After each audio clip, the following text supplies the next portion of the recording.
The Las Vegas Raiders have officially hired a new general manager, John Spytek, the former assistant general manager of the Tampa Bay Buccaneers.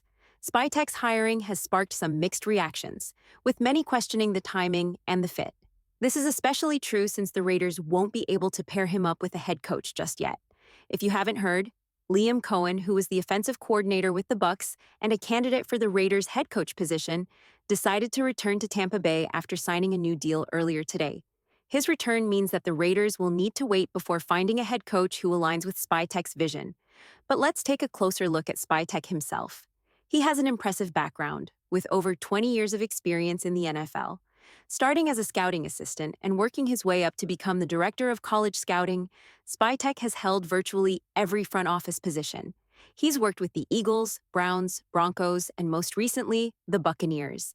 His extensive experience gives him a solid foundation as he steps into his new role as general manager of the Raiders, and he'll now have a chance to prove himself as a skilled talent evaluator. One area the Raiders have struggled in recently is drafting. Over the past 5 to 6 years, their draft decisions have often been questioned. For example, the Raiders passed on Jalen Carter in favor of Tyree Wilson, a choice that has raised eyebrows since Carter is widely regarded as one of the best defensive players in his class, if not the best. Many believe Carter, now one of the top defensive tackles in the NFL, could have been a game-changing addition to the Raiders' defense. The team's draft picks have been a point of concern, with other questionable decisions like the selection of Byron Young. These types of mistakes have led to doubts about the direction of the team. With Spytek now at the helm, there's hope that he can turn things around and make better choices in the future, especially when it comes to scouting and drafting talent. However, it will take time to see how his experience and decision-making will shape the Raiders' roster moving forward. There's been a lot of questioning over past draft decisions for the Raiders, and it's unclear whether it was Mike Mayock or John Gruden who made the final calls. One of the most confusing picks was Clelin Ferrell, selected fourth overall. At the time, there were several talented defensive linemen still available, such as Dexter Lawrence, who is now considered one of the top players at his position. Josh Allen, the defensive end, was also a solid option. It was a strong draft class for defensive linemen, but the Raiders ended up picking Ferrell, who has yet to live up to the hype. This type of decision-making continued with other questionable picks, like Damon Arnett and Alex Leatherwood. Leatherwood's selection was particularly puzzling because many felt there were better tackles available, like Christian Darrisaw. Over the past 5 to 7 years, the Raiders have made several puzzling choices, leaving fans and analysts wondering where things went wrong. However, it's not all bad news. Tom Telesco, the Raiders' former personnel executive, did a much better job during his short time with the team, landing players like Jackson, Paris Johnson, and Brock Bowers. Now John Spytek takes over with the opportunity to steer the Raiders in a new direction, especially in terms of drafting and building a solid roster. Spytek's background is one of the most impressive things about him. He has done just about every job in an NFL front office, and it's this wide range of experience that has earned him respect across the league. His time with the Buccaneers saw him take on many crucial roles. He was heavily involved in the NFL draft process, overseeing the draft board, hiring scouts, and ensuring the flow of the draft went smoothly. Spytek was also involved in pro personnel matters, working closely with the director of scouting and player personnel. Even though he was an assistant general manager, he had a hand in almost every part of the process, making him a key figure in Tampa Bay's front office. Additionally, Spytek was reportedly one of the key people responsible for bringing Tom Brady to the Buccaneers. From 2016 to 2020, he served as the director of player personnel, giving him significant influence over key roster decisions. His role in recruiting Brady paid off, as the team went on to win a Super Bowl with the legendary quarterback. Now, as the Raiders' new general manager, Spytek has the chance to make similar game-changing decisions, particularly at the quarterback position.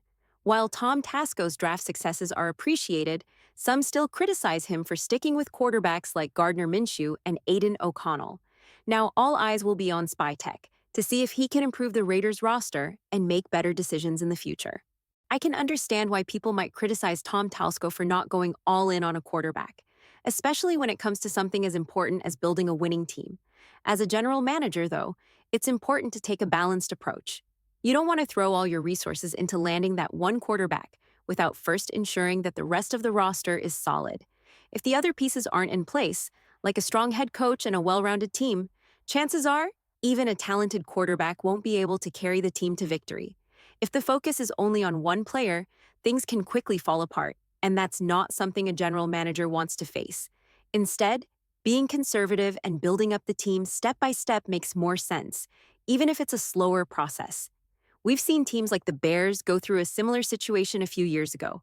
Under Ryan Poles, they struggled to land top candidates for head coaching roles, with potential coaches turning down interviews because of the team's poor reputation. It took time, but Poles was able to change that narrative and start building a more competitive team. Right now, the Raiders are in a somewhat similar position as the Bears were a few years ago. While fans want to see a Super Bowl win, the reality is that it's unlikely to happen right away, and the team has a long road ahead. This situation also highlights how challenging it is to land top talent even when you have a coaching vacancy. For example, Ben Johnson, a rising star in the coaching world, had the chance to join the Raiders, but ultimately chose to go to the Bears instead. On the other hand, the Raiders recently missed out on offensive coordinator Liam Cohen, who has decided to stay with the Tampa Bay Buccaneers. Earlier, there were reports that Cohen was being considered for the Jaguars' head coaching position, but he decided to stay in Tampa Bay after signing a new contract that puts him among the highest-paid coordinators in the NFL. It's important to understand how the NFL's interview and hiring process works in situations like this. Since Cohen was still under contract with the Buccaneers when the Jaguars showed interest, they had to submit an official request to interview him. The Jaguars did so on January 7th, while the Buccaneers' season was still ongoing. After Tampa Bay's season ended on January 12th, Cohen was free to interview anywhere, but by then, the Jaguars had already backed out of their pursuit. This process shows how teams work behind the scenes, and how reports from people like Adam Schefter and Ian Rappaport often come from official requests submitted by teams to the NFL. In the NFL, media members like Adam Schefter and Ian Rappaport typically receive notifications about team activities, including interviews and hiring decisions, at 1 p.m. Eastern Time, just like agents do. Another key source of information is NFL agents, who often provide details about team interviews. For instance, when the Raiders interviewed Pete Carroll, his agent made it public, sharing that the interview had gone well.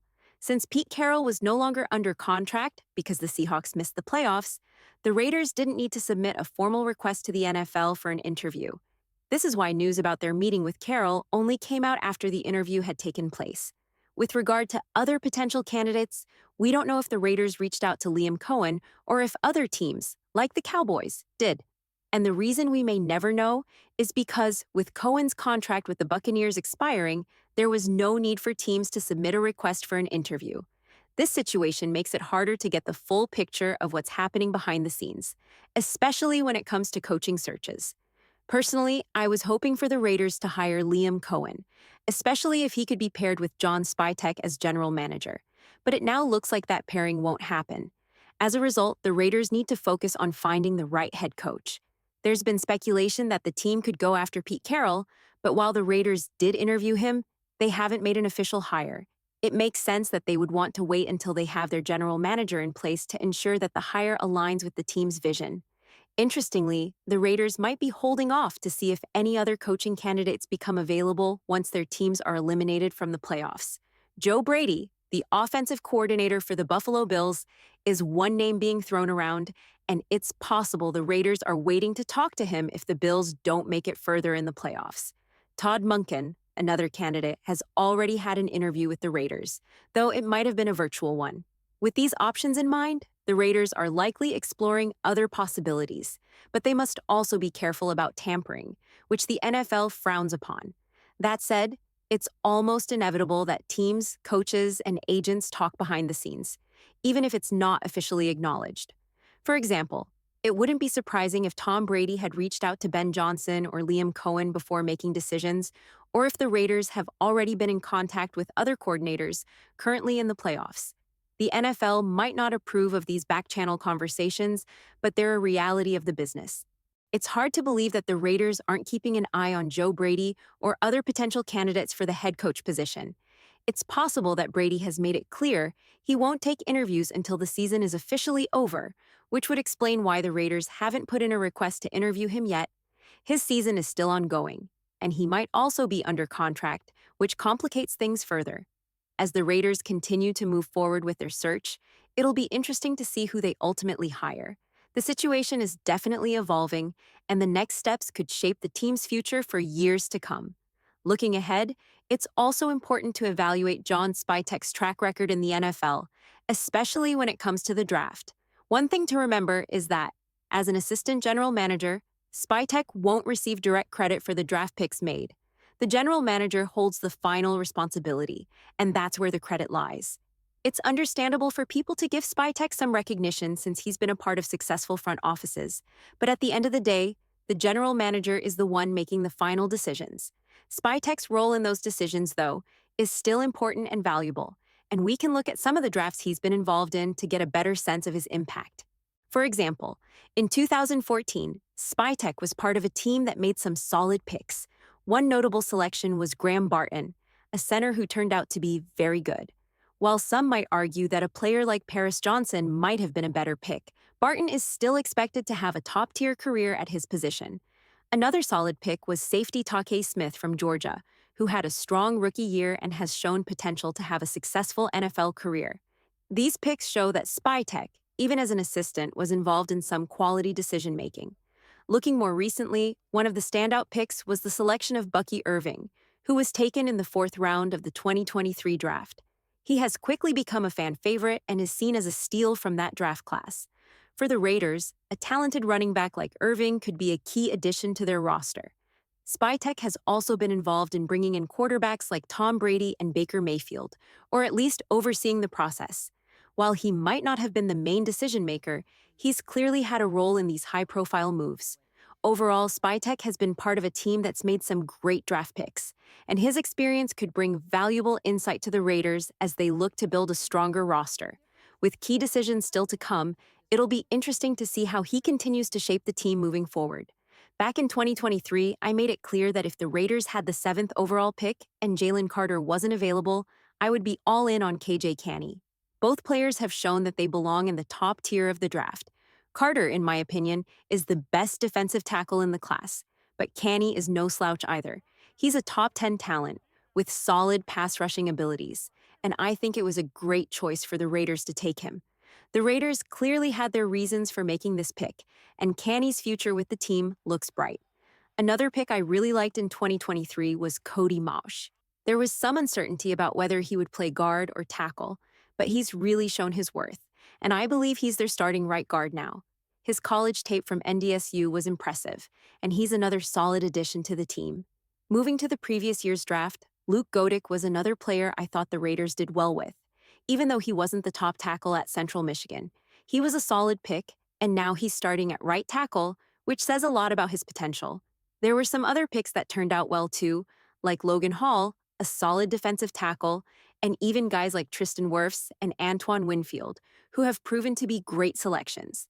However, it's important to remember that while Spytek was involved in these drafts, he wasn't the one making all the decisions. As an assistant, he played a role, but the credit should go to the general managers who ultimately called the shots. We can acknowledge the good decisions, but we can't place the entire credit for those picks on Spytek, especially for players like Kyle Trask, where he didn't have as much influence. Looking ahead, Spytek's role with the Raiders will be critical. The team needs to address a few key areas, starting with the quarterback position and running back. But one area that I feel is often overlooked by some fans is the offensive line. I see some fans saying there's no issue with the Raiders' offensive line, but I have to disagree. Watching the Eagles' offensive line dominate, it's clear that the line plays a huge role in a team's success.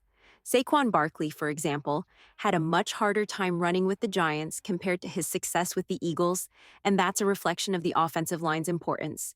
The Raiders do have some key pieces to build on, like a solid left tackle and a top-tier center for the foreseeable future. But to truly compete at the highest level, they'll need to strengthen the rest of the offensive line. The good news is that Spytek will have the opportunity to address this, along with the other pressing needs, and continue to build a strong team. The Raiders have some key decisions to make when it comes to their offensive line. DJ Glaze could potentially be the starting right tackle for the long haul, and if not, he could easily shift to a solid starting right guard. At the very least, that gives the team a dependable option at either position. Dylan Palm could also work as a temporary solution for a couple of years, but upgrading that position should definitely be a priority. It wouldn't surprise me at all if the Raiders took a right tackle with their sixth overall pick in the upcoming draft. Aside from the offensive line, another crucial area the team needs to address is the wide receiver position. A true number one receiver would be a game changer, and again, I think that could be a solid target with that sixth pick. On the defensive side of the ball, the Raiders will need to figure out which players to keep and which ones to let go. From a financial perspective, making the right decisions about how to allocate cap space will be important. Players like Trayvon Mullen, Nate Hobbs, Malcolm Kuntz, and others will be in the mix, and it's clear that not all of them will remain with the team. Hopefully, Spytek's background in player personnel gives him the insight needed to make informed decisions about who to retain. Building continuity is crucial, and I always believe that keeping a solid core group of players together is the best way to achieve long-term success. Unless, of course, you're upgrading a position. Having players who understand each other's strengths and weaknesses allows them to grow as a unit, and that can only help the team moving forward. So, with Spytek now in charge as the Raiders' new general manager, it will be interesting to see how things unfold. What do you all think about this move? Leave a thumbs up, subscribe, and stay tuned for more updates in the next video.